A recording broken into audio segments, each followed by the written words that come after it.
Very welcome back my YouTube channel. ഇന്നത്തെ വീഡിയോയ്ക്കകത്ത് പറയാൻ വേണ്ടി പോണത് എൻ്റെ ഫസ്റ്റ് സാലറി ആണ് കേട്ടോ. ആ ഒരു സാലറി കൊണ്ട് ഞാൻ എന്തൊക്കെ കാര്യങ്ങളാണ് ചെയ്തിട്ടുള്ളതാണ് നിങ്ങളുടെ അടുത്ത് പറയാൻ വേണ്ടി പോണത്. ഞാൻ പ്രീവിയസ് ആയിട്ടുള്ള വീഡിയോയിൽ പറഞ്ഞ പോലെ തന്നെ 2021 നവംബർ 22 എനിക്ക് ഫസ്റ്റ് ജോബ് കിട്ടുന്നത് കേട്ടോ. അത് നമ്മുടെ ഇൻഫോ പാർക്കിനകത്താണ് ഗൈസ്. വലിയ കാര്യമൊന്നുമില്ല, ഓക്കെ, ഞാൻ ജസ്റ്റ് പറഞ്ഞതേ ഉള്ളൂ. 2021 ഓക്കെ. ഈ നവംബർ 22 എൻ്റെ ബർത്ത്ഡേ ആണ് കേട്ടോ. അത് വേറെ കാര്യം.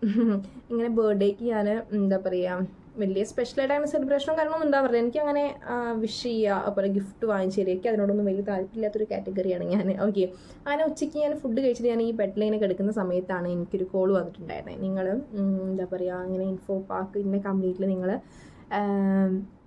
ഇൻ്റർവ്യൂ അറ്റൻഡ് ചെയ്തിട്ടുണ്ടായിരുന്നല്ലോ ചോദിച്ചു. അപ്പോൾ നമ്മൾ ഞാൻ ഉണ്ടെന്ന് പറഞ്ഞു. അപ്പോൾ നിങ്ങളതിൽ ഷോർട്ട് ലിസ്റ്റ് ചെയ്തിട്ടുണ്ട്, നിങ്ങൾ സെലക്റ്റഡ് ആണെന്ന് പറഞ്ഞു. നിങ്ങൾ വില്ലിങ് ആണെന്നുണ്ടെങ്കിൽ ഞങ്ങളൊരു മെയിൽ അയച്ചിട്ടുണ്ട്. ആ മെയിലിന് നിങ്ങൾ റിപ്ലൈ മെയിൽ, അതായത് നിങ്ങൾ ജോബിന് വരാൻ നിങ്ങൾ വില്ലിങ് ആണ് എന്ന് പറഞ്ഞിട്ടുള്ള ഒരു റിപ്ലൈ മെയിൽ ചെയ്യാൻ വേണ്ടി പറഞ്ഞിട്ടുണ്ടായി കേട്ടോ. അപ്പോൾ ഞാൻ ഓക്കെ എന്ന് പറഞ്ഞു. ഞാൻ ഭയങ്കര എക്സൈറ്റഡ് ആയി. അപ്പോൾ ഞാൻ എല്ലായിടത്തും ഷെയർ ചെയ്തു. ഷെയർ ചെയ്യാന്ന് പറയുമ്പോൾ അമ്മയുടെ അടുത്ത് പറഞ്ഞു. അപ്പോൾ അമ്മയൊക്കെ പറഞ്ഞു, ഓ ബർത്ത്ഡേയുടെ അന്ന് നിങ്ങൾക്ക് ജോബ് കിട്ടി, അതും IT പാർക്കിൽ ഇൻഫോ പാർക്ക് എന്നൊക്കെ പറയുമ്പോൾ നിങ്ങൾക്ക് അറിയാലോ, എല്ലാവരും ആഗ്രഹിക്കുന്ന ഒരു ലൈഫാണ്, അല്ലെങ്കിൽ ഒരു കരിയർ സ്റ്റാർട്ട് ചെയ്യാൻ ആഗ്രഹിക്കുന്ന ഒരു ലൈഫാണ് എനിക്ക് കിട്ടിയിട്ടുണ്ടായിരുന്നത്. അത് ഫസ്റ്റ് ജോബ് ഇൻഫോ പാർക്കിനകത്ത് കിട്ടിയെന്ന് പറയുമ്പോൾ ഞാൻ ഭയങ്കര എക്സൈറ്റഡ് ആയിരുന്നു. കാരണം ഇൻ്റർവ്യൂവിന് പോയപ്പോൾ തന്നെ എനിക്ക് ഭയങ്കര കാര്യമായിരുന്നു. അവിടുത്തെ ആ ഒരു വലിയ വലിയ ബിൽഡിങ്ങും, അതുപോലെ തന്നെ പോലീസിൻ്റെ ഒരു ചെക്ക് പോയിന്റിൽ നമ്മൾ ID കാർഡൊക്കെ കാണിച്ചിട്ട് പോണതും, പിന്നെ അവിടെയുള്ള വലിയ വലിയ കാറുകളും ഇങ്ങനെ പാർക്ക് ചെയ്തിട്ടുള്ള നല്ല രസമുണ്ടാവില്ലേ. പിന്നെ എന്താ പറയുക, അങ്ങനെ വലിയ കമ്പനി, ഫുൾ ഗ്ലാസ് ഒക്കെ ആയിട്ടുള്ളൊരു കമ്പനി. നമ്മൾ ഈ ഒരു നാട്ടിൽ നിന്ന് നമ്മൾ അവിടെയൊക്കെ പോയിട്ട് ഈ സെറ്റപ്പ് കാണുമ്പോൾ പിന്നെ അവിടുത്തെ മെയിനായിട്ട് എന്നെ എനിക്ക് ഇഷ്ടമായത് അല്ലെങ്കിൽ അട്രാക്റ്റ് ആയത് എന്താ പറയുക, അവിടുത്തെ ഡ്രസ്സിങ് പറയുമ്പോൾ ഒരു ഔട്ട്ഫിറ്റൊക്കെ ഉണ്ടാവില്ലേ, നല്ല കമ്പനീസിലൊക്കെ ഉള്ള ഔട്ട്ഫിറ്റൊക്കെ നല്ല സൂപ്പറായിരുന്നു കേട്ടോ. അങ്ങനെ പെൺപിള്ളേരൊക്കെ നല്ല ചിത്ത് ഡ്രസ്സൊക്കെ ഇട്ട് നടക്കുമ്പോൾ എനിക്ക് ഭയങ്കര ഇഷ്ടമാണ് മോഡേൺ ആയിട്ട് നടക്കാനൊക്കെ വേണ്ടി. അപ്പോൾ ഞാൻ വിചാരിച്ചു എൻ്റെ കരിയർ ഇവിടെ തന്നെയാണ് സ്റ്റാർട്ട് ചെയ്യേണ്ടത് ഗൈസ് എന്നൊക്കെ ഉള്ളൊരു സെറ്റപ്പിലായിരുന്നു ഞാൻ. അപ്പം എനിക്ക് ജോലി കിട്ടിയെന്ന് പറയുമ്പോൾ ഭയങ്കര സംഭവമായിരുന്നു. പക്ഷെ എനിക്ക് പിന്നീടാണ് മനസ്സിലായത് ഓരോ കമ്പനിക്കും ഓരോ റോളാണ്, അല്ലെങ്കിൽ എന്താ പറയുക, ഇൻഫോ പാർക്കിൽ ഓരോ കമ്പനിക്കും അവരുടേതായ ഒരു ഡ്രസ് കോഡ് ഉണ്ട്, അല്ലെങ്കിൽ ഒരു യൂണിഫോമിറ്റി ഉണ്ട് എന്നൊക്കെ പിന്നെയാണ് എനിക്ക് മനസ്സിലായത്. എൻ്റെ കമ്പനി ഭയങ്കര ഒരു വേസ്റ്റ് കമ്പനി ആയിരുന്നു എന്ന് എനിക്ക് മനസ്സിലാവാനുള്ള കാരണം പിന്നീടാണ് കേട്ടോ. അതൊക്കെ പെട്ടുപോയി, അതൊക്കെ അവിടെ നിൽക്കട്ടെ. ഓക്കെ, അങ്ങനെ ഞാൻ ജോലിക്ക് കയറിയിട്ട് എനിക്ക് സാലറി എന്ന് പറയുമ്പോൾ ഭയങ്കര കുറവ് സാലറി ആയിരുന്നു. എനിക്ക് 12 സംതിങ് ആണ് സാലറി വരുന്നുള്ളൂ ഫസ്റ്റ് 2021 സമയത്ത്. ഇപ്പോൾ എന്തോ 18 അങ്ങനെ എന്തോ തോന്നുന്നു ഫ്രഷേഴ്സിന് സാലറിയാണ് ഞാൻ വർക്ക് ചെയ്ത കമ്പനിയില്ല. പിന്നെ 6 മാസമാണ് പ്രൊബേഷൻ പീരീഡ് എന്ന് പറഞ്ഞിട്ടുണ്ടായി. ആ ഒരു പ്രൊബേഷൻ പീരീഡ് പിന്നെ 2 കൊല്ലം ബോണ്ട് ഉണ്ടായിരുന്നു കേട്ടോ, അത് വേറെ കാര്യം. എന്നിട്ട് 6 മാസം കഴിഞ്ഞാൽ നമുക്ക് സാലറി ഇൻക്രിമെൻ്റ് ഉണ്ടായിരിക്കും. അപ്പോൾ നമുക്ക് എന്ത് ചെയ്യും, ഒരു 14-15 സാലറി നമുക്കപ്പോൾ കിട്ടുമെന്ന് പറഞ്ഞു. അപ്പോൾ നമുക്ക് എന്താ പ്രശ്നമൊന്നുമില്ല, കുഴപ്പമൊന്നുമില്ലല്ലോ. അതായത് നമുക്കൊരു EMI കാര്യങ്ങളൊന്നുമില്ല, കടങ്ങളൊന്നുമില്ല. നമ്മൾ തന്നെ ഫ്രഷ് ആയിട്ട് പോകുമ്പോൾ ഈ ഒരു സാലറി നമ്മൾ വിചാരിക്കും എന്താ 10,000 രൂപ അത് ഉള്ളപ്പോൾ, അല്ലെങ്കിൽ 12,000 രൂപ അത് ഉള്ളപ്പോൾ നമ്മൾ എന്താ പറയുക ഭയങ്കര ഹാപ്പിയാണെന്നൊക്കെ നമ്മൾ വിചാരിച്ച് നമ്മൾ പോകും. അങ്ങനെ പോയിട്ട് എനിക്ക് ഫസ്റ്റ് സാലറി ക്രെഡിറ്റ് ആയത് 8 സംതിങ് ആണ്, 8,143 അങ്ങനെ എന്തോ. എൻ്റെ അടുത്ത് സ്ക്രീൻഷോട്ട് ഇരിക്കുന്നുണ്ട്. ഫസ്റ്റ് സാലറി ഞാനിങ്ങനെ റിട്ടേൺ ഓഫീസിൽ നിന്ന് വരുന്ന സമയത്താണ് കയറിയിട്ടുണ്ടായിരുന്നത്. ഒരു ക്രിസ്മസിൻ്റെ സമയത്തോ അങ്ങനെ എന്തോ, ക്രിസ്മസിൻ്റെ അല്ല, ജനുവരി ന്യൂ ഇയറിൻ്റെ സമയത്ത് 1-ാം തീയതി തോന്നുന്നു ക്രെഡിറ്റ് ആവുക, 1-2 അങ്ങനെ എന്തോ. അങ്ങനെ എന്താ ക്രെഡിറ്റായി 8 സംതിങ് ആണ് കേട്ടോ. അങ്ങനെ ഞാൻ എന്ത് ചെയ്തു, ഞാൻ ഭയങ്കര ഹാപ്പി ആയിരുന്നു. അങ്ങനെ വീട്ടിൽ അമ്മയ്ക്കൊക്കെ ഇങ്ങനെ പൈസയൊക്കെ കൊടുത്തു. ഫസ്റ്റ് സാലറി അല്ലേ, ഭയങ്കര ഒരു പ്രൗഡ് മൊമെൻ്റ് ആണല്ലോ. പിന്നീടാണ് ഗൈസ് എല്ലാതും തുടങ്ങിയിട്ടുണ്ടായിരുന്നത്. EMI ഇല്ലാത്ത എനിക്ക് EMI വന്നതും, EMI അടയ്ക്കാൻ ഈ ഒരു സാലറി വെച്ചിട്ട് ഞാൻ എന്താ പറയുക, ഞാൻ കുറേ കാര്യങ്ങൾ ചെയ്തിട്ടുണ്ടായിരുന്നു കേട്ടോ. ഇപ്പോൾ അത് ആലോചിക്കുമ്പോൾ എന്താ പറയുക, ഞാൻ ആലോചിക്കുക എപ്പോഴാണെന്നറിയോ, ഞാൻ ഭയങ്കര ഡള്ളായിട്ടിരിക്കുന്ന സമയത്ത് ഞാൻ ആലോചിക്കും, നമുക്ക് ചില സമയത്ത് നമ്മൾ ഫ്യൂച്ചറിനെ കുറിച്ച് ആലോചിക്കുമ്പോൾ നമ്മൾ ഭയങ്കര ഡിപ്രസ്ഡ് ആയി പോവില്ലേ. ഡിപ്രസ്ഡ് ആയി പോവാന്ന് പറയുമ്പോൾ നമുക്ക് എന്താ പറയുക, സേവിങ്സോ കാര്യങ്ങളോ ഇല്ല. എന്താ പറയുക, ഇപ്പോഴത്തെ ആൾക്കാരെ കണ്ടിട്ടില്ലേ, എല്ലാവരും വെൽ സെറ്റിൽഡാണ്. നമ്മൾ യൂട്യൂബേഴ്സിനാണെങ്കിലൊക്കെ കണ്ടിട്ടില്ലേ, ചെറിയ ചെറിയ പിള്ളേർ നല്ല സെറ്റപ്പായിട്ട് നടക്കുന്ന ആൾക്കാരൊക്കെ ഉണ്ടാവില്ലേ. അപ്പോൾ നമ്മൾ റിയലൈസ് ചെയ്യും നമ്മുടെ അടുത്ത് ഒന്നുമില്ല, നമ്മൾ ഈ ഒരു ജോലിക്ക് പോകണ്ടാവില്ല. ചില സമയത്ത് നമുക്കിങ്ങനെ എല്ലാവർക്കും ഉണ്ടാവും തോന്നുന്നുണ്ട്. പഠിച്ചിറങ്ങിയ സമയത്ത് ഇങ്ങനെ ആലോചിച്ചിരുന്ന ജോലിക്കൊക്കെ പോയി സെറ്റ് ആവണം എന്നുള്ളൊരു കാര്യമായിരുന്നു. പിന്നെ മനസ്സിലായി എനിക്ക് ഈ ഒരു സാലറി കൊണ്ട് നമ്മുടെ ജീവിതം മുന്നോട്ട് പോവില്ല, അല്ലെങ്കിൽ ഞാൻ ആഗ്രഹിച്ച, അതായത് ആഗ്രഹമാണ് മെയിനായിട്ട്, മനസ്സിലായോ.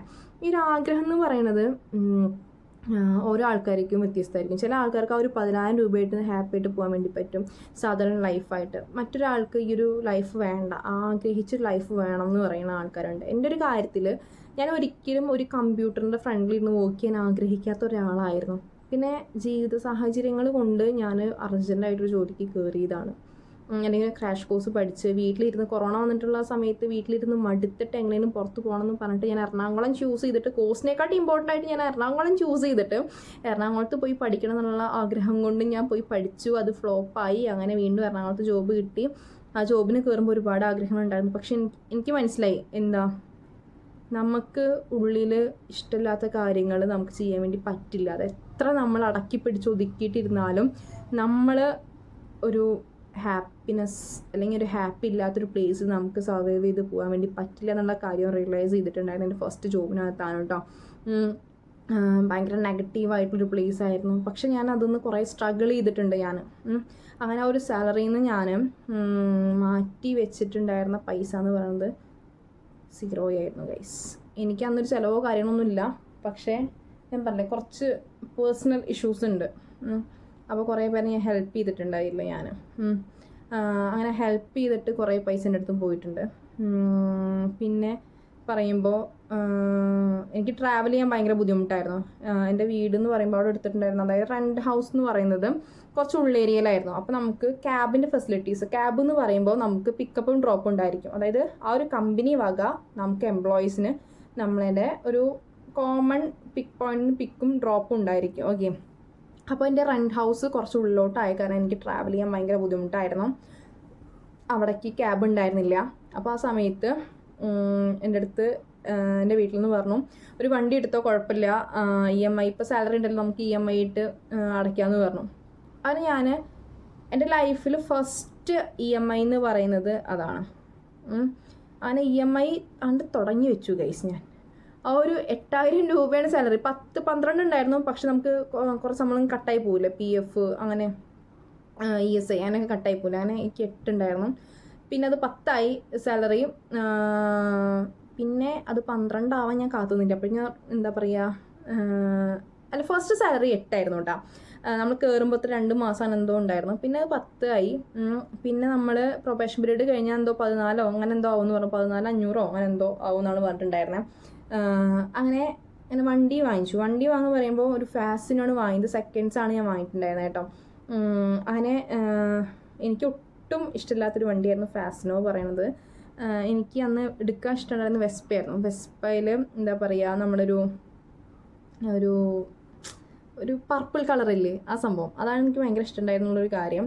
പക്ഷേ എനിക്ക് അന്നത്തെ സിറ്റുവേഷൻ നമുക്ക് വണ്ടി എടുത്തേ പറ്റും. നമുക്കിങ്ങനെ വെയിറ്റ് ചെയ്ത് നിൽക്കാൻ വേണ്ടി പറ്റില്ല. അപ്പോൾ നമുക്ക് നല്ലൊരു അറിയുന്ന ആളെടുത്ത് ഇങ്ങനെ കുറച്ച് നല്ല രീതിയിൽ എന്താ പറയുക വണ്ടി കിട്ടി. ആ വണ്ടിക്കാണെങ്കിൽ നമുക്ക് ഫസ്റ്റ് മന്ത് നമുക്ക് EMI അടയ്ക്കേണ്ടെന്ന് പറഞ്ഞു. നമുക്ക് അത്രയും അറിയുന്ന ആളായി കാരണം ഫസ്റ്റ് മന്ത് EMI അടയ്ക്കേണ്ട, സെക്കൻഡ് മന്ത് മുതൽ അടച്ചാൽ മതി എന്ന് പറഞ്ഞു. അപ്പോൾ നമുക്ക് ഡൗൺ പേയ്മെൻറ്റ് കൊടുക്കേണ്ടി വന്നില്ല. അപ്പോൾ പിന്നെ ഞാൻ വേറെ നോക്കിയില്ല കേട്ടോ. അങ്ങനെ ആ ഒരു വണ്ടി എടുത്തു. പിന്നെ അതിന്ന് 2 സംതിങ് ആണ് എനിക്ക് അടവ് വന്നിട്ടുണ്ടായിരുന്നേ. പിന്നെ എനിക്ക് ഈ ഒരു യൂട്യൂബ് ചാനൽ, എനിക്ക് അന്ന് യൂട്യൂബ് ചാനൽ ഉണ്ടായിരുന്നു കേട്ടോ. ഇതെൻ്റെ 3ാമത്തെ യൂട്യൂബ് ചാനൽ. 2 ഫ്ലോപ്പായി പോയി. ഇതാണ് ഇപ്പോൾ റണ്ണിങ്ങിനായിട്ട് പോകുന്നത്. കുഴപ്പമില്ലാതെ പോകുന്നുണ്ട്. അങ്ങനെ ഞാൻ വിചാരിച്ചു എന്നൊരു ക്യാമറ വാങ്ങാമെന്നുള്ള രീതിയിൽ ക്യാമറ വാങ്ങിച്ചു. അതിന് എനിക്ക് 4 സംതിങ് അടവ് വന്നിട്ടുണ്ടായിരുന്നു കേട്ടോ. അങ്ങനെ EMI ഫസ്റ്റ് എടുത്തതേ ഓർമ്മയുള്ളൂ. പിന്നാണ്ട് EMI വന്നു. EMI വരിക എന്ന് പറയുമ്പോൾ ഭയങ്കരമായിട്ട് വന്നു. പിന്നെ എനിക്ക് ജോലി ഇല്ലാതെ പറ്റില്ല എന്നുള്ളൊരു സിറ്റുവേഷനിലായി. ട്രാപ്ഡ് ആവില്ലേ നമ്മൾ, നൈസായിട്ട് ഞാൻ ട്രാപ്പായി. എനിക്ക് 21ാമത്തെ വയസ്സിൽ എല്ലാ EMIs ആണ് കേട്ടോ. അതിൽ 4 സംതിങ്, അതായത് 5 രൂപയ്ക്ക് കുറച്ച് കുറയുള്ളൂ ക്യാമറയുടെ അടവ് പറയണത് കേട്ടോ. പിന്നെന്താ പറയുക, വണ്ടിയുടെ അടവ് 2 സംതിങ്. അപ്പോൾ ഏകദേശം ഒരു 8 രൂപയോളം, ഒരു 7 സംതിങ്ങോളം എന്തായി EMI തന്നെയായി കേട്ടോ. പിന്നെന്താ പറയുക, നമുക്ക് ട്രാവൽ ചെയ്യുമ്പോൾ നമുക്ക് പെട്രോൾ അടിക്കാനുള്ള പൈസ വേണമല്ലോ. അങ്ങനെ അതും വാങ്ങി. ഞാൻ ആലോചിക്കും, ചില വീട്ടിൽ എൻ്റെ ഫ്രണ്ട് ഉണ്ട്, ആൾക്ക് വേണ്ട എല്ലാ കാര്യങ്ങളും ആളുടെ വീട്ടിൽ നിന്ന് ചെയ്ത് കൊടുക്കാറുണ്ട്. വീട്ടിൽ നിന്ന് ചെയ്ത് കൊടുക്കുക എന്ന് പറയുമ്പോൾ ഫോണിന് ഫോണ്, വണ്ടിക്ക് വണ്ടി, എവിടെ പോകാനും അവരുടെ എക്സ്പെൻസൊക്കെ ഫാമിലി എടുക്കും. പക്ഷേ ഞാൻ എൻ്റെ വീട്ടിലൊരു കാര്യത്തിനും ഡിപ്പെൻഡ് ചെയ്യാറില്ല. എനിക്കങ്ങനെ ഡിപ്പെൻഡ് ചെയ്ത് നിൽക്കാൻ ഒട്ടും താല്പര്യമില്ലാത്തൊരു കാറ്റഗറിയാണ് ഞാൻ. എനിക്ക് പൈസ ചോദിക്കാനോ അല്ലെങ്കിൽ എനിക്ക് ഇന്ന ആവശ്യമുണ്ട്, എനിക്ക് പൈസ വേണം, എനിക്കൊരു വണ്ടി വേണം, എനിക്കൊരു ഫോൺ വേണമെന്ന് പറയാൻ എനിക്കിഷ്ടമല്ല. അതെന്തുകൊണ്ടാണെന്ന് എനിക്കറിയില്ല കേട്ടോ. അങ്ങനെ ഞാൻ ഈ EMIs അടയ്ക്കുമ്പോൾ ഞാൻ ചോദിക്കാറുണ്ട്, എൻ്റെ അടുത്ത് തന്നെ ചോദിക്കാറുണ്ട്, വല്ല ആവശ്യമുണ്ടോ, അതിൻ്റെയൊക്കെ ഒരു ആവശ്യമുണ്ടോ എൻ്റെ അടുത്ത് തന്നെ ചോദിക്കാറുണ്ട് കേട്ടോ. പക്ഷേ ഞാനിതൊക്കെ പറയണത് എന്തിനാണെന്നറിയോ, ഞാൻ എൻ്റെ സാലറിയും എൻ്റെ ലൈഫും എനിക്ക് ആവശ്യമുള്ള കാര്യങ്ങൾ ചെയ്യാൻ വേണ്ടി മാക്സിമം ട്രൈ ചെയ്തിട്ടുണ്ട്. അങ്ങനെ പെട്ടെന്ന് എൻ്റെ ഓഫീസിൽ നിന്ന് എന്താ പറയുക, എനിക്ക് റിസൈൻ ഇടേണ്ട ഒരു സാഹചര്യം ഉണ്ടായി. ഭയങ്കര മോശം ഒരു എക്സ്പീരിമെൻ്റ് അല്ലെങ്കിൽ ഒരു എക്സ്പീരിയൻസ് എനിക്ക് എൻ്റെ ഒരു ഓഫീസിൽ നിന്നുണ്ടായി. അങ്ങനെ ഞാൻ റിസൈൻ ഇടുന്ന സമയത്ത് ഈ EMIസിനെ കുറിച്ചുള്ള ചിന്തയാണ് എൻ്റെ മനസ്സിലുണ്ടായിരുന്നത്. അല്ലെങ്കിൽ ആര് മെയിൻറ്റെയിൻ ചെയ്യും, ഇത് ആർക്ക് ഏൽപ്പിക്കും, ഈ സംഭവം ഒന്ന് ഏൽപ്പിക്കാൻ അറിയും വേണ്ടേ. അപ്പോൾ ഞാൻ നേരത്തെ പറഞ്ഞ പോലെ തന്നെ ഞാൻ എടുത്തിട്ടുള്ള കാര്യങ്ങൾ എൻ്റെ ഫാമിലീനെ ബാധിക്കാൻ വേണ്ടി പാടില്ലല്ലോ. ഇത് ഞാൻ ഒന്നും ഉണ്ടാക്കി പറയില്ല കേട്ടോ, ഒക്കെ ഞാനുള്ള കാര്യം പറയുന്നുള്ളൂ. അങ്ങനെ എന്ത് ചെയ്തു, ഞാൻ ഒന്നും നോക്കാത്ത റിസൈൻ ഇട്ടിട്ട് ഞാൻ എൻ്റെ മൈൻഡിൽ ഞാൻ ഫിക്സ് ചെയ്തിട്ടുണ്ടായി എനിക്ക് 1.5 ആഴ്ചയ്ക്കുള്ളിൽ, അതായത് അടുത്ത EMIയുടെ മുന്നേ എനിക്ക് അടുത്ത ജോലി കിട്ടണം എന്ന് എൻ്റെ മനസ്സിൽ ഉറപ്പിച്ചു ഞാൻ. അങ്ങനെ ഞാൻ എറണാകുളത്തെ റെൻറ്റ് ഹൗസിൽ നിന്ന് ഞാൻ എൻ്റെ വീട്ടിലേക്ക് വന്നിട്ട് ഞാൻ 2 ദിവസം ഭയങ്കര ഫ്രീ ആയിട്ട് നടന്നു. കാരണം അത്രയും ടെൻഷനായിട്ടും അത്രയും ഡിപ്രസ്ഡ് ആയിട്ടും അത്രയും ടെൻഷനായിട്ടാണ് ഓരോ ദിവസവും ഞാൻ ആ ഒരു ഓഫീസിനകത്ത് വർക്ക് ചെയ്തിട്ടുണ്ടായിരുന്നത്. ചീത്തവിളി എന്നൊക്കെ പറയുമ്പോൾ അമ്മാതിരി ചീത്തവിളിയൊക്കെ നമുക്ക് കേൾക്കുക. ഒട്ടും മാനേഴ്സ് ഇല്ലാത്തൊരു കമ്പനിയിലായിരുന്നു ഞാൻ ഫസ്റ്റ് വർക്ക് ചെയ്തിട്ടുണ്ടായിരുന്നത് ഗൈസ്. അങ്ങനെ ഞാൻ വീട്ടിൽ വന്നിട്ട് 2 ദിവസം ഞാൻ എന്ത് ചെയ്തു, നല്ല ഫ്രീ ആയിട്ട് കിടന്നുറങ്ങി, ഇഷ്ടത്തിന് ഫുഡ് കഴിച്ചു, ഒക്കെ ഇരുന്നു കേട്ടോ. അതിന് ശേഷം ഇങ്ങനെ അമ്മയുടെ ഫ്രണ്ടിൻ്റെ ഓഫീസിൽ 2 ദിവസം വർക്കിന് പോയിട്ടുണ്ടായിരുന്നു. അപ്പോൾ അവിടുന്ന് എനിക്ക് കുറച്ച് പൈസ എനിക്ക് കിട്ടി. 2 ദിവസമേ വർക്ക് ചെയ്തിട്ടുള്ളൂ. അപ്പോൾ അതിനുള്ള പൈസ എനിക്ക് കിട്ടി. അപ്പോൾ ആ ഒരു പൈസയും എൻ്റെ അടുത്ത് ബാലൻസ് ഉണ്ടായിരുന്ന പൈസയും വെച്ചിട്ട് ഞാൻ എന്ത് ചെയ്തു, അടുത്ത EMIക്ക് വേണ്ടി മാറ്റി വെച്ചു. കാരണം വീട്ടിൽ എനിക്ക് ജോലിയില്ലാന്ന് പറഞ്ഞിട്ട് EMI അടയ്ക്കാൻ വേണ്ടി പറയണ്ടല്ലോ വിചാരിച്ചിട്ടാണ്. പിന്നെ എൻ്റെ ആ ഒരു മന്തായി കഴിഞ്ഞാൽ ആ റിസൈൻ ഇട്ട മന്തിൽ സാലറി കയറുമെന്ന് വിചാരിച്ചു. പക്ഷെ അതിൽ ഞാൻ ഫസ്റ്റ് വർക്ക് ചെയ്തിട്ടുള്ള കമ്പനി ഭയങ്കര ഡിലേ വരുത്തി. ഒരു 4 മാസത്തോളം ഭയങ്കരമായിട്ട് എന്നെ കഷ്ടപ്പെടുത്തി. അവസാനം ഞാൻ വിളിച്ചിട്ട് പറഞ്ഞു എനിക്ക് സാലറി കിട്ടിയിട്ടില്ല എന്നുണ്ടെന്നുണ്ടെങ്കിൽ ഞാൻ കംപ്ലയിൻറ്റ് ചെയ്യുന്നൊക്കെ പറഞ്ഞിട്ടാണ് എനിക്ക് അവിടെ സാലറി ക്രെഡിറ്റ് ആയിട്ടുണ്ടായിരുന്നത്. ഓക്കെ, അങ്ങനെ നമ്മളൊരു കമ്പനിയിൽ നിന്ന് ഇറങ്ങുന്ന സമയത്ത് കുറേ കാര്യങ്ങൾ ചിന്തിക്കാണ്ട്, അത് പഠിച്ചതും ഞാൻ എൻ്റെ എക്സ്പീരിയൻസ് തന്നെയാണ് കേട്ടോ. ഒരു ജോലി കിട്ടാൻ വേണ്ടി ഞാൻ സ്ട്രഗിൾ ചെയ്തിട്ടുള്ളതും ഫസ്റ്റ് ജോബിൽ തന്നെ, ഫസ്റ്റ് നമ്മൾ ഫ്രഷായിട്ട് കയറിയിട്ടുള്ള ആ ജോബിൽ തന്നെ ഇത്രയും സ്ട്രെസ്സും സ്ട്രെയിനും ചീത്തവിളിയുള്ളൊരു കമ്പനി പിന്നെ എൻ്റെ ഒരു എക്സ്പീരിയൻസിൽ ഉണ്ടായിട്ടില്ല. അത് ഞാൻ എക്സ്പീരിയൻസ് ചെയ്തു. എൻ്റെ ഈ ഒരു കിട്ടിയിട്ടുള്ള സാലറി വെച്ചിട്ട് ഞാൻ എൻ്റെ എന്താ പറയുക കാര്യങ്ങളൊക്കെ ചെയ്യാൻ നോക്കി. പിന്നെ ഒരു കാര്യമാണ് ഞാൻ പറഞ്ഞത്, എനിക്ക് വേറൊരു കമ്പനിയിൽ അർജൻറ്റായിട്ട് ജോലിക്ക് കയറണമെന്ന് പറഞ്ഞില്ല. കാരണം ഞാൻ ഇരുന്നിട്ട് ഞാൻ അപ്ലൈ ചെയ്തുകൊണ്ടേയിരുന്നു ജോബിന്. ഫസ്റ്റ് ഞാൻ ഫ്രഷറായപ്പോൾ തന്നെയാണ് പിന്നെയും ജോലിക്ക് ഞാൻ അപ്ലൈ ചെയ്യുന്നത്. കാരണം ഞാൻ പെട്ടെന്ന് റിസൈൻ ചെയ്ത കാരണം, കുറേ ഇഷ്യൂസ് ഉണ്ടായ കാരണം എൻ്റെ റിലീവിങ് ലെറ്ററും എക്സ്പീരിയൻസ് സർട്ടിഫിക്കറ്റും സാലറി സ്ലിപ്പും അവർ തന്നില്ല. നമ്മൾ വേറൊരു കമ്പനിക്ക് കയറുന്ന സമയത്ത് ഈ ഒരു പറഞ്ഞിട്ടുള്ള 3 കാര്യങ്ങളാണ് മസ്റ്റായിട്ട് വേണ്ടത്. എന്തൊക്കെ വേണം? റിലീവിങ് ലെറ്റർ അല്ലെങ്കിൽ എക്സ്പീരിയൻസ് സർട്ടിഫിക്കറ്റ്, സാലറി സ്ലിപ്പ് മസ്റ്റാണ്. ഇതില്ലെങ്കിലും സാലറി സ്ലിപ്പ് മസ്റ്റാണ്. ഈ ഒരു സാലറി സ്ലിപ്പ് എന്ന് പറയുമ്പോൾ ഏതൊരു കാൻഡിഡേറ്റിനും, നമ്മൾ വർക്ക് ചെയ്യുന്ന എംപ്ലോയി ആണെങ്കിലും ആ ഒരു എംപ്ലോയിക്ക് എന്താ പറയുക റൈറ്റുള്ള കാര്യമാണ് എന്ത്, അവർ വർക്ക് ചെയ്തിട്ടുള്ള സാലറി സ്ലിപ്പ് കൊടുക്കണം. പക്ഷേ എനിക്കതൊന്നും അവർ തന്നിട്ടില്ല. ആ ഒരു ബോണ്ട് ബ്രേക്ക് ചെയ്ത കാരണം എൻ്റെ അടുത്ത് അവർ എഴുതി വാങ്ങി, നിങ്ങൾ ഫണ്ട് അതായത് ഒരു 50,000 രൂപ അവിടെ കൊടുക്കണം നമ്മൾ ബ്രേക്ക് ചെയ്യാന്നുണ്ടെന്നുണ്ടെങ്കിൽ. പക്ഷേ അതിൻ്റെ സത്യസന്ധമായ കാര്യം 6 മാസം നമ്മൾ ആ ഒരു കമ്പനിയിൽ വർക്ക് ചെയ്താൽ മാത്രമാണ് ബോണ്ട് ക്ലിയർ ചെയ്യേണ്ട ആവശ്യമുള്ളൂ. അല്ലെങ്കിൽ നമ്മൾ എന്താണ്, പ്രൊബേഷൻ പീരീഡ് കംപ്ലീറ്റ് ചെയ്യാത്ത വശം നമുക്കറിയാം എപ്പോൾ വേണമെങ്കിൽ റിസൈൻ ചെയ്യാൻ വേണ്ടി പറ്റും. ഓക്കെ, പക്ഷേ ഇതൊന്നും അവർ എന്താ പറയുക എനിക്ക് തന്നില്ല. എൻ്റെ ഒരു മൈൻഡിൽ എനിക്ക് എങ്ങനെയെങ്കിലും അവിടെ നിന്ന് ഇറങ്ങിയാൽ മതി. ഞാൻ പിന്നെ അവിടെ ഒരു ചെക്ക് കൊടുത്തിട്ടുണ്ടായിരുന്നു 50,000-ൻ്റെ. ആ ഒരു ചെക്ക് കിട്ടിയാൽ മതി എന്ന് മാത്രമേ എനിക്കുണ്ടായിരുന്നുള്ളൂ. പക്ഷേ സാലറി പിടിച്ചേക്കാനുള്ള ഒരു അവകാശം അവർക്കില്ല. പക്ഷേ അവർ സാലറിയും പിടിച്ചു വെച്ചു. അങ്ങനെ ഒരുപാട് ഇഷ്യൂസിലാണ് എനിക്ക് ആ ഒരു സാലറി കിട്ടിയത്. ഞാൻ പറഞ്ഞേ, നമുക്ക് പേഴ്സണൽ ലൈഫിൽ നമുക്ക് ഒരുപാട് സ്ട്രഗിൾസ് വരും. പക്ഷേ അതൊന്നൊക്കെ പതറാതെ പിടിച്ച് നിൽക്കാനുള്ള ഒരു സ്ട്രെങ്ത്ത് എനിക്ക് കിട്ടിയിട്ടുണ്ടായിരുന്നത് ഇതുകൊണ്ടൊക്കെ തന്നെയാണ്. എൻ്റെ പേരൻസ് എനിക്ക് വേണ്ട കാര്യങ്ങളൊക്കെ ചെയ്ത് തന്നിട്ടുണ്ടായിരുന്നെങ്കിൽ എന്താ പറയുക, എനിക്ക് ഈ പറഞ്ഞ എന്താ പറയുക വണ്ടി, അതുപോലെ ഫോണ്, അതുപോലെ എന്താ ക്യാമറ, അങ്ങനെയൊക്കെ സംഭവങ്ങളില്ലേ, നമുക്ക് ആഗ്രഹമുള്ള കാര്യങ്ങളൊക്കെ എൻ്റെ വീട്ടുകാർ എനിക്ക് ചെയ്ത് തരികയെന്നുണ്ടെന്നുണ്ടെങ്കിൽ എനിക്കൊരു എക്സ്പീരിയൻസ് ഒന്നും ഉണ്ടാവില്ല. എനിക്ക് ഇത്രയും വേഗം ജോലിക്ക് കയറില്ല. അങ്ങനെ ഒരുപാട് കാര്യങ്ങൾ ഉണ്ടായിട്ടുണ്ട്. ഈ ഒരു സാലറിയിൽ നിന്ന് ഞാൻ എൻ്റെ EMIs അടയ്ക്കാനും എനിക്ക് വേണ്ടിയിട്ടുള്ള കാര്യങ്ങൾ ഇതാക്കാനും ഞാൻ പഠിച്ചു. പിന്നെ ഞാൻ രണ്ടാമത് ജോലിക്ക് കയറി. അതിൽ ഞാൻ ഭയങ്കര കോൺഫിഡൻ്റ് ആയിരുന്നു, എനിക്ക് ജോലി കിട്ടുന്ന കാര്യം ഭയങ്കര കോൺഫിഡൻ്റ് ആയിരുന്നു. ഒരു എക്സ്പീരിയൻസ് സർട്ടിഫിക്കറ്റോ കാര്യങ്ങളില്ലാതെ ഇൻ്റർവ്യൂ ബോർഡിൽ എനിക്കുണ്ടായിട്ടുള്ള എല്ലാ കാര്യങ്ങളും ഞാൻ പ്രസൻറ്റ് ചെയ്തിട്ടുണ്ടായിരുന്നു. ഇങ്ങനെയൊക്കെയായിരുന്നു എനിക്കുണ്ടായിരുന്നത് എന്ന് പറഞ്ഞു. പക്ഷെ അവർക്ക് ഞാൻ ആ ഒരു കമ്പനി വർക്ക് ചെയ്തതിൻ്റെ എന്തെങ്കിലും പ്രൂഫ് വേണമെന്നുണ്ടായിരുന്നു. അതിൻ്റെ ഒരു ID കാർഡിൻ്റെ ഫോട്ടോ ഉണ്ടായിരുന്നു, അത് കൊടുത്തു. പിന്നെ ഞാൻ അവിടെ വർക്ക് ചെയ്തിട്ടുണ്ടായിരുന്ന ഡീറ്റെയിൽസ് പറഞ്ഞു. കാരണം അവിടെ ഞാൻ മെഡിക്കൽ ബിൽഡറായിട്ടാണ് വർക്ക് ചെയ്തിട്ടുണ്ടായിരുന്നത്. അതൊരു UAE ബേസ്ഡ് ആയിട്ടുള്ള കമ്പനിയായിരുന്നു. രണ്ടാമത്തെ കമ്പനി പറയുമ്പോൾ US ബേസ്ഡ് ആയിട്ടുള്ള കമ്പനിയായിരുന്നു. പക്ഷെ അവർക്ക് പ്രോസസ്സ് അറിയാം, അതായത് UAEയിലെ പ്രോസസ്സ് ഇവർക്ക് അറിയാം, കുറച്ചൊക്കെ അറിയാം. അവിടെ വർക്ക് ചെയ്തിട്ടുള്ള ആൾക്കാർക്കൊക്കെ അറിയാവുന്ന ഒരു കാര്യമാണ്. അങ്ങനെ ഞാൻ പറഞ്ഞു, ഞാൻ ഇന്ന ഇൻഷുറൻസിൽ വർക്ക് ചെയ്തിട്ടുണ്ട്, ഇങ്ങനെയൊക്കെയാണ് ഇതിൻ്റെ പ്രോസസ്സും കാര്യങ്ങളും വരുന്നത്, അലോക്കേഷൻ ഇങ്ങനെയാണ് അലോക്കേറ്റ് ചെയ്തിട്ടുള്ളത്. പിന്നെ നമുക്ക് ആ ഒരു ഏതൊരു ജോലിയാണെങ്കിലും ആ ഒരു ജോലിക്ക് എന്താ പറയുക, കുറച്ച് സയൻറ്റിഫിക് പേരുകളുണ്ടാവില്ലേ, സയൻറ്റിഫിക് സംഭവങ്ങൾ ഉണ്ടാവില്ലേ. അപ്പോൾ നമ്മൾ അലോക്കേറ്റ് ചെയ്യുക, അപ്പോൾ റിജക്ഷൻസ്, എറേഴ്സ്, അല്ലെങ്കിൽ കൊറീസ് ചെയ്യുക, അങ്ങനെയൊക്കെ നമ്മൾ പറയില്ല. അങ്ങനെ കുറച്ച് കാര്യങ്ങളുണ്ട്. അതൊക്കെ ഞാൻ അവിടെ പ്രസൻറ്റ് ചെയ്തു, ഇതിങ്ങനെയൊക്കെയാണ് വരുന്നത്.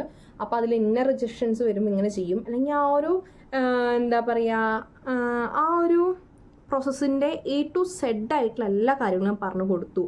ഓക്കെ, അപ്പോൾ അവർക്ക് മനസ്സിലായി വർക്ക് ചെയ്തിട്ടുണ്ട്, എനിക്ക് നോളജ് ഉണ്ട് എന്നുള്ള കാര്യം മനസ്സിലാക്കി. എൻ്റെ നോളജിൽ വിശ്വസിച്ചിട്ട് എനിക്ക് സെക്കൻഡ് കമ്പനിയിൽ ജോബ് തന്നു. ജോബ് തരുമ്പോൾ എനിക്ക് അത്യാവശ്യം നല്ല പാക്കേജ് ഉണ്ടായിരുന്നു ഗൈസ്. എനിക്ക് നല്ല പാക്കേജ് വെച്ചാൽ നല്ല പാക്കേജ് ഉണ്ടായിരുന്നു. ഞാൻ ഭയങ്കര ഹാപ്പിയാണ്. എൻ്റെ EMIs ഒക്കെ എനിക്ക് ക്ലോസ് ചെയ്യാൻ വേണ്ടി പറ്റി. എന്നിട്ട് പിന്നെ തീരുമാനിച്ചൊരു കാര്യമാണ്, പിന്നെ ഞാൻ എൻ്റെ ലൈഫിൽ EMI എടുക്കില്ല എന്നുള്ളത്. കാരണം ഞാൻ അത്രയും സ്ട്രഗിൾ ചെയ്തിട്ടുണ്ട്. ഞാൻ അത്രയും സ്ട്രഗിൾ ചെയ്തിട്ടുണ്ടായിരുന്നു എൻ്റെ ഒരു ലൈഫ് പീരീഡിൽ. ഞാൻ ആ ഒരു കമ്പനിയിൽ വർക്ക് ചെയ്യുന്ന സമയത്ത്. ഓക്കെ, സെക്കൻഡ് കമ്പനിയിൽ ജോലി കിട്ടിയിട്ട് എന്താ പറയുക, നല്ല ഫ്രഷ് ആയിട്ട് വർക്ക് ചെയ്യാൻ വേണ്ടി പോയി. കുഴപ്പമൊന്നുമില്ലാത്തൊരു കമ്പനിയായിരുന്നു. പക്ഷേ ഓരോരോ കമ്പനിയിലും അതിൻ്റേതായ ഇഷ്യൂസും അതിൻ്റേതായ സ്ട്രഗിളും ഉണ്ടാവും. സ്ട്രഗിൾ ഉണ്ടാവില്ല എന്ന് പറഞ്ഞിട്ടൊന്നും നമുക്ക് വർക്ക് ചെയ്യാൻ വേണ്ടി പറ്റില്ല. അപ്പോൾ ഇതൊക്കെ പറഞ്ഞിട്ടുള്ളത്, നിങ്ങൾ ജോലി കിട്ടിയിട്ട് ആ ജോലി റിസൈൻ ഇടാൻ ആഗ്രഹിക്കുന്ന ആൾക്കാരുണ്ടായിരിക്കും, എന്ത് ചെയ്യണമെന്ന് അറിയാതെ നിൽക്കുന്ന ആൾക്കാരുണ്ടായിരിക്കും, സാലറിനെക്കാട്ടിയും കൂടുതൽ EMIs ഉള്ള ആൾക്കാരുണ്ടായിരിക്കും. അവർക്ക് വേണ്ടിയൊക്കെയാണ് ഞാൻ ഈ ഒരു വീഡിയോ ഞാൻ ഡെഡിക്കേറ്റ് ചെയ്യുന്നത് കേട്ടോ. എൻ്റെ 21ാമത്തെ വയസ്സിൽ മുതലേ ഞാൻ അത്യാവശ്യം സ്ട്രഗിൾ ചെയ്യാൻ വേണ്ടി തുടങ്ങിയിട്ടുണ്ട്. ഇപ്പോഴും അങ്ങനെയൊക്കെ തന്നെയാണ്, കുഴപ്പമൊന്നുമില്ല. അല്ല, സ്ട്രഗിൾ ചെയ്യുന്നുണ്ടെന്നല്ല കേട്ടോ, EMIs ഒന്നും ഇല്ലാതെ നല്ല രീതിയിൽ പോകുന്നുണ്ട്. ഇനി നല്ല കട്ട പ്ലാനിങ്ങിലാണ്. പ്ലാനിങ് വേണം, മനസ്സിലായ? പ്ലാനിങ് വേണം. നമുക്ക് എന്ത് ചെയ്യണമെങ്കിലും നല്ല വ്യക്തമായിട്ടുള്ള പ്ലാനിങ് വേണം. നിങ്ങൾക്ക് നിങ്ങളെ കുറിച്ചിട്ട് ഒരു ഐഡിയ ഉണ്ടാവണം. വാട്ട് നെക്സ്റ്റ് എന്നുള്ള സാധനം എപ്പോഴും നമ്മുടെ ഈ മൈൻഡിനകത്ത് ഉണ്ടാവണം. ഞാനിപ്പോൾ ആ ഒരു രീതിക്കാണ് പോണത്. ഇതൊക്കെ എൻ്റെ പേഴ്സണൽ ലൈഫിലെ എക്സ്പീരിയൻസ് ആണ് കേട്ടോ. ഞാൻ ഇന്നിപ്പോൾ വീഡിയോ ഇടാൻ നിന്ന സമയത്ത് ഞാൻ വിചാരിച്ചു, എന്നും ഇങ്ങനെ ജോബ് അലേർട്ട് കൊടുക്കാതെ കുറച്ച് നമ്മുടെ റിയൽ ലൈഫിലെ കുറച്ച് എക്സ്പീരിയൻസും കൂടി നമ്മളെ വ്യൂവേഴ്സിന് കൊടുക്കുക എന്നുള്ള രീതിയിലാണ് ഇന്നത്തെ വീഡിയോ ചെയ്തിട്ടുള്ളത്. അപ്പോൾ നിങ്ങളും ഇപ്പോൾ ചിലപ്പോൾ സ്ട്രഗിൾ ചെയ്യുന്ന പോയിന്റിലാവും നിൽക്കുക. നിങ്ങളുടെ ഈ സ്ട്രഗിൾ നിങ്ങളുടെ ലൈഫിലെ ലെസൺസ് ആണ് ഗൈസ്. നിങ്ങൾക്ക് എന്തിനും സ്ട്രോങ് ആയിട്ട് നിൽക്കാനുള്ള ഒരു കരുത്ത് തരുന്നത് ഈ ഒരു എക്സ്പീരിയൻസ് ആണ്. നിങ്ങൾക്ക് ലൈഫിൽ പിന്നെയും ഉണ്ടാകുന്ന ഓരോരോ കാര്യങ്ങൾക്കും നമുക്ക് ഈ ഒരു എക്സ്പീരിയൻസ് ഉണ്ടാകുന്ന സമയത്ത് നമുക്ക് സ്ട്രോങ് ആയിട്ട് നിൽക്കാൻ വേണ്ടി പറ്റും. ആർക്ക് മുന്നിൽ നമ്മൾ തല കുനിക്കാതെ നമുക്ക് നിൽക്കാൻ വേണ്ടി പറ്റും. മനസ്സിലായോ? ഇപ്പം ഞാൻ ഭയങ്കര സ്ട്രോങ് ആണ്. കുറേ എക്സ്പീരിയൻസും കാര്യങ്ങളൊക്കെ ഉണ്ടാകുന്ന സമയത്ത് ഇതൊന്നും അല്ലാതെ നമ്മൾ പേഴ്സണൽ ലൈഫിൽ കുറേ എക്സ്പീരിയൻസ് ഉണ്ട് കേട്ടോ. ഒരുപാട് കുറേ ട്രാജഡീസ് ഉണ്ട് ഗൈസ്. കുറച്ചൊക്കെ ഹാപ്പിനെസ് ഉണ്ട് ഗൈസ്. ആ ഒരു ട്രാജഡി മാത്രം ഇങ്ങനെ ആലോചിച്ചിരിക്കാതെ ആ കുഞ്ഞിയെ ഒരു ഹാപ്പിനെസ് ഇല്ലേ, ആ ഒരു ഹാപ്പിനെസ്സിലാണ് നമ്മുടെ ലൈഫ് ഇരിക്കുന്നത്. അതിലോട്ട് ഫോക്കസ് ചെയ്തിട്ട് നമ്മൾ പോവുക. പിന്നെ നമുക്ക് നമ്മുടെ ഒരു ലക്ഷ്യം ഉണ്ടാവുമല്ലോ. ഇന്ന് നമുക്കൊരു കോർപ്പറേറ്റ് ലൈഫിലേക്ക് ഇങ്ങനെ ഇരിക്കാതെ നമുക്ക് നമ്മുടേതായ കുറച്ച് പ്ലാനിങ്സും കാര്യങ്ങളില്ലേ, അതിൽ ഫോക്കസ് ചെയ്യാം. ഈ ഒരു കോർപ്പറേറ്റ് ലൈഫ് നമ്മൾ തൽക്കാലം പിടിച്ച് നിൽക്കുന്ന ഒരു കാര്യമാണ്. നമ്മുടെ ഇപ്പോഴത്തെ സാഹചര്യത്തിലൂടെ ഒക്കെ കടന്നു പോകുമ്പോൾ നമുക്കെന്താണ് ഈ ജോലി അത്യാവശ്യമാണ്. അത് കഴിഞ്ഞിട്ട് എന്താണ്, നമുക്ക് നമ്മുടേതായ രീതിയിൽ നമുക്ക് മുന്നോട്ട് പോകണം. അപ്പോൾ അതിൽ മുന്നോട്ട് പോകണമെങ്കിൽ നമുക്ക് വ്യക്തമായ ധാരണ ഉണ്ടാവണം. നമുക്ക് നമ്മളെക്കുറിച്ചൊരു ഐഡിയ വേണം. നമുക്ക് നമ്മുടെ ലൈഫിലൊരു പ്ലാനിങ് വേണം. ഓക്കെ, അപ്പോൾ ഇത്രയ്ക്കുള്ള ഇന്നത്തെ വീഡിയോ. പറഞ്ഞു വന്ന ടോപ്പിക്കിൽ നിന്ന് ഞാൻ എവിടേക്കൊക്കെയോ പോയിട്ട് ഞാൻ ലാസ്റ്റ് ഇവിടെ എത്തിയിട്ടുണ്ട്. നിങ്ങൾക്ക് എന്തെങ്കിലുമൊക്കെ മനസ്സിലായെന്ന് വിചാരിക്കുന്നു. അപ്പോൾ അടുത്ത വീഡിയോയിൽ കാണുന്നവരെ ബൈ ഗൈസ്.